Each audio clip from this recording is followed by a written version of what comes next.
வணக்கம். அதாவது இன்றைக்கி தினகரன் நாளிதழில் பார்த்தேன் 11ஆம் தேதி. இன்றைக்கி என்ன 11/11/2024 தேதி தினகரன் பத்திரிகையில் பார்த்தேன்.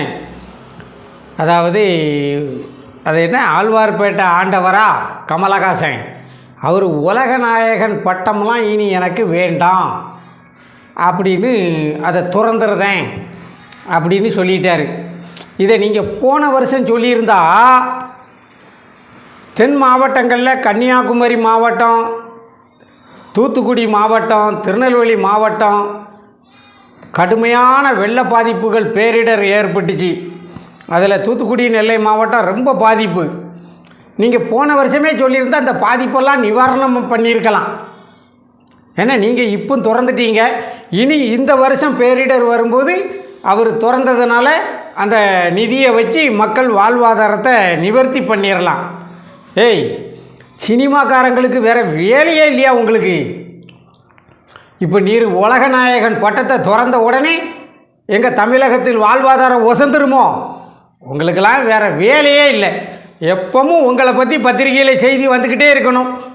7 ரூபா 8 ரூபா கொடுத்து பத்திரிக்கை நாங்கள் போக்கத்தை பையன் வாங்கி படிக்கணும். அதானே?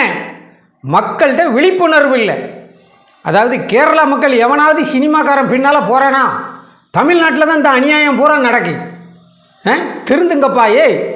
கல்வி அறிவில் விஞ்ஞானத்தில் நாம் எவ்வளவோ வளர்ந்துட்டோம். தமிழர்கள் காலங்காலமாக அறிவு கொழுந்தாக இருக்கக்கூடிய தமிழர்கள் பூரா வீழ்ந்து போனது எதனால்? இந்த அடுத்தவனை நம்பி நம்பி ஏமாந்து போன ஒரே காரணம்தான். இவன் தன்னைத்தானே ஏமாறல, அடுத்தவனை நம்பி தான் ஏமாந்துருக்கான்.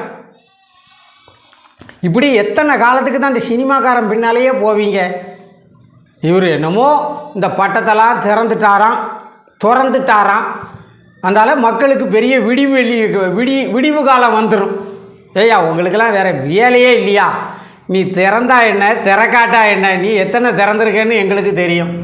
அந்த காலத்திலேருந்து இந்த காலம் வரைக்கும் என்ன நீங்கள் என்னெல்லாம் சிகப்பு ரோஜாக்கள் காலத்திலேருந்து உங்களை பார்த்துக்கிட்டு இருக்கோம். 16 வயதில் ஆரம்பித்து அபூர்வ சகோதரர்கள் 3 முடிச்சு அப்புறம் நீங்கள் பண்ணின திருவிளையாடல் பூரா எங்களுக்கு தெரியும்.